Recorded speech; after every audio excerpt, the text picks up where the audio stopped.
Just a couple days ago, I made a pretty lengthy critique of Insomniac's stellar Spider-Man game, and I spent a lot of that time, well, critiquing it. So real quick, I just want to make a kind of less elaborate wrap-up video for final thoughts, and of course to throw out some extra ideas I had lying around that I didn't include in the first video. I tried to keep my ideas kind of restrained and realistic in that video, keep it related to the game that we got, but in this video I'm going to dish out a few of my out-of-left-field, pie-in-the-sky ideas for the sequel, and it's mainly just one thing that I want to talk about, one stupid idea that I think would just be the coolest fucking thing ever.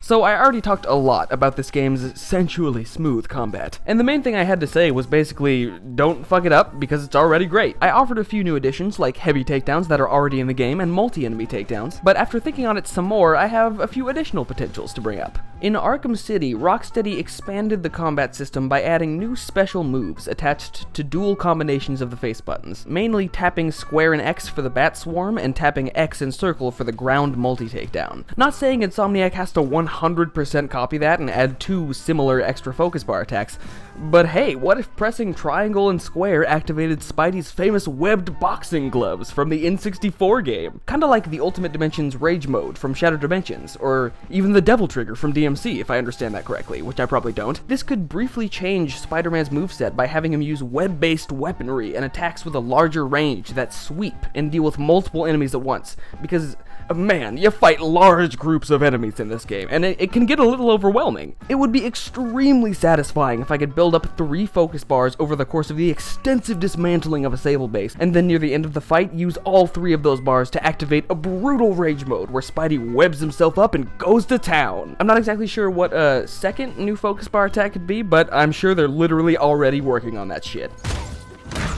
Alright, now here's that crazy thing that I mentioned a second ago. Something I was thinking about while playing this game is something I've been thinking about my entire life. Why hasn't a Spider-Man game, why hasn't a single Spider-Man game allowed players to create their own unique spider suit? Think about it, Spider-Man has had so many diverse looks over the course of his decades-long existence. The fanbase fetishizes the idea of the new Spider-Man suit, and the game is already heavily based around suit diversity and the joy of unlocking new outfits, so why not let us do it our fucking selves? That may be a ridiculous request, but me personally, I would fucking cry like a goddamn baby if they let me customize my Spider-Man, alongside a collection of new handcrafted costumes. That would just be a dream come true. Now, I don't want to just drop these massive suggestions and come across as arrogant in any way. I know I'm asking for a lot here. A whole new system based around customizing Spider-Man's look would not be easy to put together. I'm just saying it's something I've thought about ever since I could fit my hands around a controller, and it would just complete me if I got to experience it. Write in the comments now, please, if you think that this is a good idea, or if it's not, I want to know. As I'm sure you could tell, I think that it would be a mind-blowing and history-making addition to the series. It would cement Insomniac's interpretation as a wholly unique franchise with a feature that no other Spider-Man game can say it has. If they did that, well, I would just cum buckets. There's no other way to say it. I would cum buckets. So now that we're already on the topic of suits, let's talk about Spider-Man's suit abilities for a second. If you're gonna consistently use one of these, you're probably gonna be using the Spider Arms, the Spider Bot, or Web Blossom, because they're all supremely effective and satisfying to use when compared to a lot of the other suit abilities. I'm not saying every single suit ability has to be as complex as the Iron Spider Arms, but those are so much cooler than everything else that I hope we see more suit abilities along those lines moving forward. Things that more heavily affect the way you choose to play. I'd personally be more open to having less of them if it meant every single one we got was just as awesome as the Spider Arms. Now this is kind of off topic, but I came across this idea on Reddit from a user by the name of Taco Man Dandy Cabbage, which I fucking wish was my legal name. TMDC pointed out that the Noir suit's ability definitely should have just been a gun.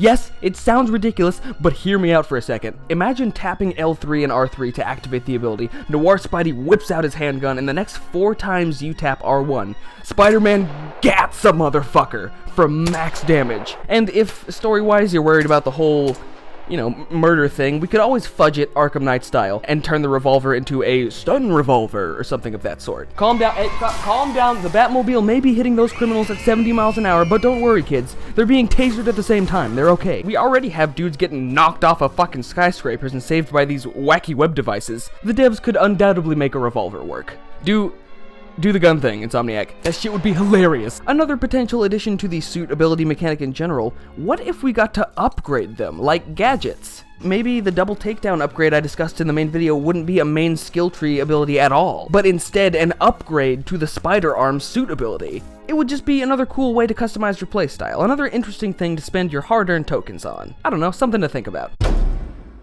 And now for discussion point number 4, fuck it, I'ma just do a mini top 10 about the spider suits I want to see in the sequel, or DLC. Man, can I just say, it's so nice to be able to want to buy a game's DLC for once. Insomniac gave me a full fucking game from top to bottom, and yet I still want more, and am fully willing to fund their future endeavors. Take note, publishers! Fuck! The Iron Spider costume in this game looks off. He looks too ribbed, like a big metal dildo. I don't like it. The classic Iron Spider suit just looks better, and it's not ribbed for her pleasure. Give me that smooth shit. The superior Spider-Man suit isn't all that different from your classic look, but I can dig any red and black Spidey suit. Now this is a fucking strange request, but I think it'd be kinda cool to play as Raimi's Venom. The more thin frame of Raimi's iteration would fit Peter's current build, and I'll take any opportunity I can to run around as a weird buff monster. The classic Spidey armor looks nonsensical and impractical as fuck, but I like it. Let me have it.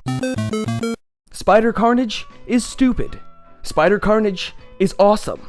Give me Spider Carnage. Alright, weird request here, but Spider-Gwen would be fucking dope. Firstly, she's got a dope costume, and secondly, you get to play as a lady. I don't think adjusting the hitbox for a female character model would really be that much of an issue, seeing as we already have different, more or less meaty versions of Spider-Man for different costumes. The green stealth suit is already in the game, but there's a red and blue version, so I guess do one of those next time. Also, get rid of these fucking shoulder pads. Raimi suit. Yes. Captain Universe. Yes. Emo jazz fiend Tobey Maguire. Nah, fuck it, Future Foundation. This man looks damn good in some black and white.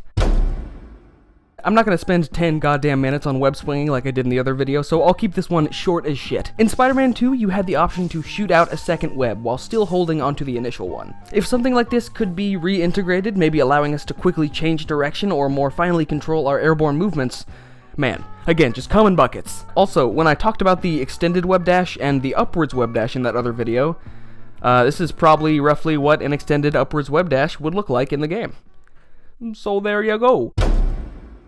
To conclude today's pointless addendum, I'm going to list off a few small details about the game that I just love. Spider-Man is chock full of minuscule additional flourishes that really give it that final push into the much lauded 9 out of 10. First up, social media feed. As you progress through the game, the entire city of New York will comment on your actions through what is essentially Twitter, and it's just the best. It is so fucking wholesome. It perfectly captures the optimism of a Spider-Man comic and the camaraderie of the people of New York. Detail number 2, civilian animations. It's not just a bunch of AI walking aimlessly through the streets. I've seen people playing basketball, I've seen people playing tennis, guys on street corners throwing signs to advertise businesses, cops and paramedics patching up recent car crashes. It really adds flavor and motion to the world. It's an illusion of life, sure, but it's a damn convincing illusion, and quite charming as a result. When an enemy attacks you with a grenade in this game, the grenade will let off a ticking sound to tell the player when it's gonna go off. You can grab and throw these granadas back at enemies, and if you do grab them when they're just about to explode, the ticking will arbitrarily continue until the grenade gets tossed out. Basically, grenades are rigged in your favor, and it makes dealing with them just a little bit less of a pain in the ass than it could have been. Great small design decision. I'm sure that came out of a lot of playtesting. There are motherfucking 3-dimensional spaces in the windows of these buildings, guys. I don't know how I've never seen that in a game before. I'm sure someone else has done it, but man, does it add dimension to the city as a whole. It's just a fucking great detail. In the future, I hope we start seeing real character models moving around inside of these buildings. Like, maybe you come across a family eating dinner,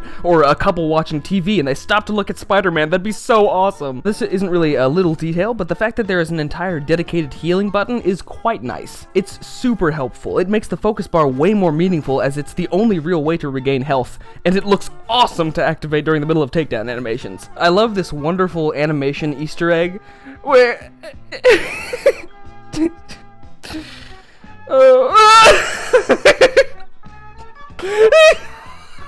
How does that even happen? Now, I never personally noticed this one during my playthrough, but somebody in the comments of the critique video mentioned that Yuri Lowenthal will deliver his phone call lines in an out-of-breath sort of tone if you're moving or fighting, and he'll say stuff normally if you're just walking around. That's pretty amazing. This whole game is pretty fucking amazing. The Amazing Spider-Man. Name checks out.